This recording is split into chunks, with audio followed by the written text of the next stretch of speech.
Hi, I'm Michael from Kitchinsider. Welcome to the channel. In this video, I'm going to give a quick guide to some alternative or perhaps a little less common kitchen countertop options. I actually recorded some of these a few weeks ago for another video, but decided they would be better suited in this one, so have fun spotting some continuity errors. Right, jumping straight in with our first one, stainless steel, the professional chef's choice.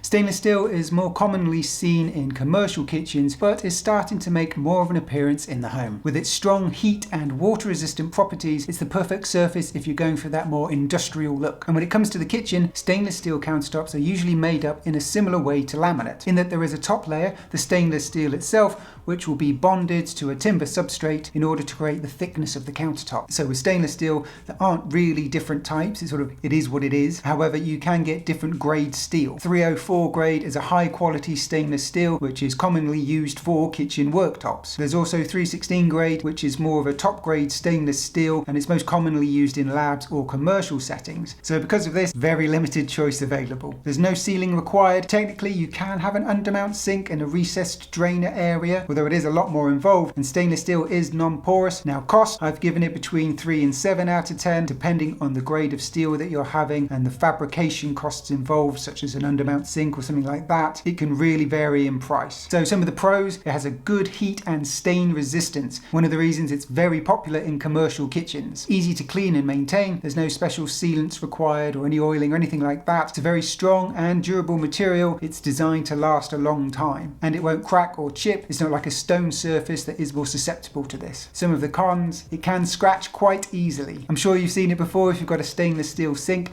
It does pick up scratches quite easily. It can dent if you drop something really heavy on it or give it a good hit. The stainless steel can dent a little bit. There's very limited finish options. As I said, it is what it is. It's stainless steel. You might get slightly different finish types, sort of brushed or polished, but that's about it pretty much. And it can have quite a cold and clinical feel to it. Obviously, you might like this. It might be the look you're going for, but it's not for everybody. Next, I've got quartzite. Quartzite is often confused with quartz. Even Google can't figure that out sometimes when you're searching for it. It's a natural metamorphic rock, and that process of time, pressure, and heat turn it into a really durable surface. Quartzite is actually one of the hardest natural stones used for kitchen countertops. It can be found in quite dramatic colours with bold veining and patterns, and makes for quite a stunning kitchen countertop or feature backsplash. So some popular types or colours to quartzite: Taj Mahal, Bianco Eclipsia, Macabre's Fantasy. Now, because it is a natural stone, there is a limited choice available, a limited range. Will need sealing to protect it. You can have undermount sinks and drainer grooves, anything like that cut into it. It's a solid surface, but it is porous, so it will absorb those liquids. And cost, this one really varies wildly. I've given it between a 3 and 8. And those more commonly found types or colours can be relatively cost effective, but those rare ones can be very pricey. Generally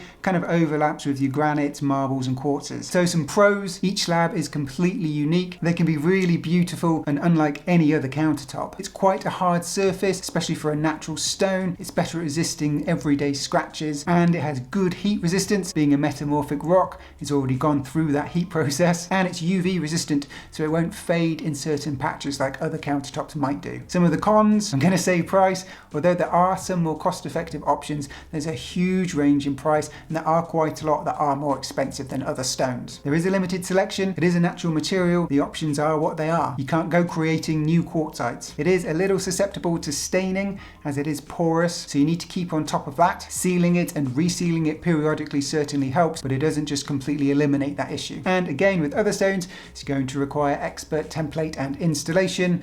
Typically a 1 to 2 week turnaround. Next up, I've got concrete. Concrete has increased in popularity of late due to this rising demand for a more sort of minimalist kitchen design look that echoes that industrial style. The countertops are usually fabricated and poured on site by a specialist crew. They'll create forms to match the size and shape of your kitchen countertops. So there are a few types when it comes to concrete. You can have a rough finish or that polished finish. As well, you can create different colours by introducing different pigments to it. So while still a little bit of a limited range, there are some options out there. You will need to seal the concrete to help protect it, and technically you can have undermount sinks and drainer grooves cut in, although the process in doing this is quite a bit more involved and will cost you a bit more. It is porous, so it will absorb liquids. Cost wise, I've given it a 3 to 6. Depending on what you want to achieve and how involved that is, this cost can vary a little bit. So some pros to concrete: has good heat resistance. It can stand up to some hot pans, although because you do need to use a sealant or a wax to help protect the surface, heat can damage that. Although not a huge range, you can get different colours and textures, which can create a very unique looking countertop. It can be cast in all sorts of different shapes, so you can create some pretty cool designs with it. It can age quite well. It will usually patina over time, but that look really adds to the appeal of it. And some cons: concrete countertops can be very heavy,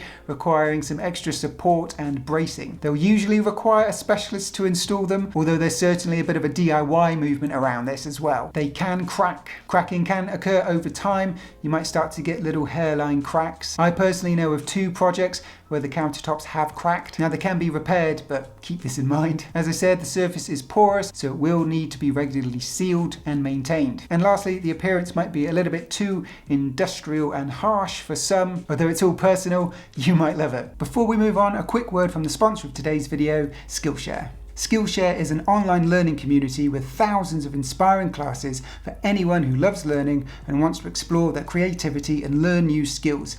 Invest in yourself and your personal growth. If you have a specific skill you're trying to learn, Skillshare is the perfect place to start.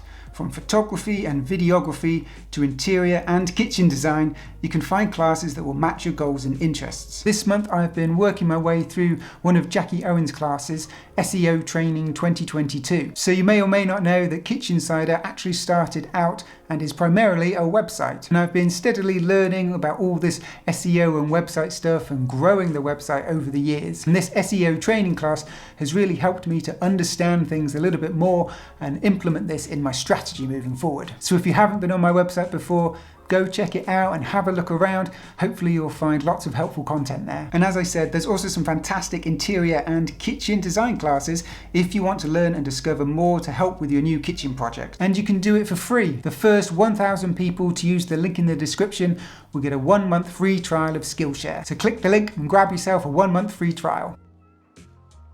Next up, I've got Limestone. Limestone countertops are slowly becoming a more popular option for their natural beauty and unique composition. Most limestone comes in varying shades of white, beige, grey and tan, often with shells, fossils and mineral deposits still evident throughout the surface of the material. Many designers, myself included, like the look and feel of limestone countertops, especially when pairing them with other neutral tones and natural materials within the kitchen. However, it is one of the softest stones sold for use as a kitchen countertop, so caution and research should be applied before opting for a limestone countertop. They're certainly not for everybody. So some popular types, you've got your Dura Greys and Dura Beiges, as well as things like Molinus Blue. There's a good range available. I mean, it is a natural stone, so there is a limit. You will need to seal it. It's a solid stone, so you can cut undermount sinks and drainer grooves into it. However, being natural, it is porous, and cost, I've given it between 3 and 5. Being a solid stone, it will need professional templating and installation. However,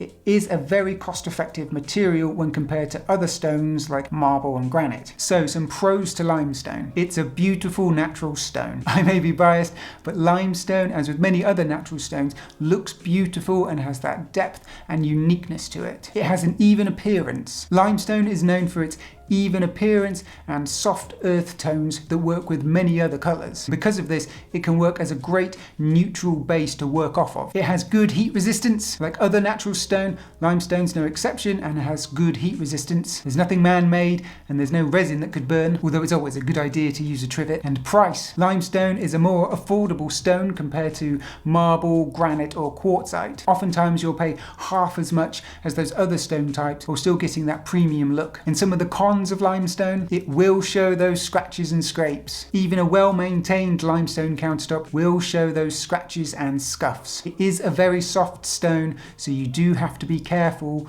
or you do have to live with the knowledge that it's going to scratch, scuff and mark. It's susceptible to stains. The porous nature of limestone means the liquids will seep into the stone, leaving behind stains that can be quite hard to remove. You need to be careful when you're cleaning it. You should avoid any abrasive sponges or any acidic kitchen cleaners, as these will scratch and dull the surface of your limestone. You should use a soft cloth and some pH neutral cleaners to help preserve your limestone. It needs sealing. It's a naturally porous material, so it will need sealing and that sealing maintaining to help protect it. Overall, there is just a greater level of care and maintenance needed with limestone countertops. Next is compact laminate. Sometimes called solid laminate, compact laminates are solid throughout and don't have any particles particle board or substrate like a normal laminate countertop would. Instead, it's made completely out of laminate layers until the desired thickness is achieved, which for most compact laminate kitchen countertops is roughly 12 to 13 millimeters thick. And this solid construction means that they're waterproof,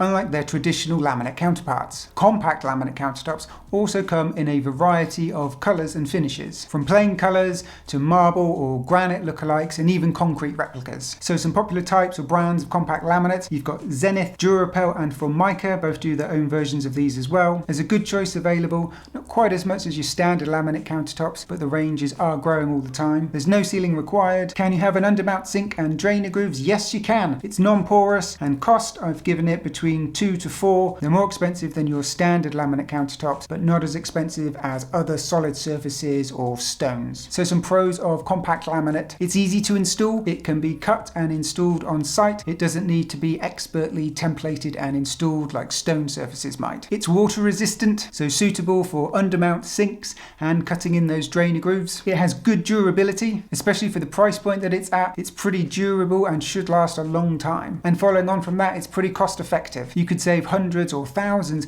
compared to some acrylic solid surfaces or quartz or some natural stones. And some of the cons: they have a plain coloured edge. Due to the way that they're constructed, the pattern and texture doesn't run all the way through the material, and so the edge is just a plain colour. Thickness: they typically only come about 12 to 13 millimeters thick, which is quite thin, so it looks good for a more contemporary kitchen, but less so on a more traditional kitchen where you would have your countertop 30 to 40 millimeters thick normally. They are a lookalike, it's not the real thing, so some of these stone patterns, although a good replica, they are just that, they're a replica. They're quite obviously not a natural material. They're not scratch proof. While pretty tough, especially again for the price, they will scratch if you go at them. And they're not heat proof. Like a regular laminate countertop, they are pretty tough and pretty good at resisting heat, but they're not completely heat proof, and a very hot pan can burn and leave scorch marks on the surface. So are any of these countertops on your radar, or are there any others that you're thinking of getting? Let me know in the comments below. If you liked this video, I'm sure you'll enjoy this one,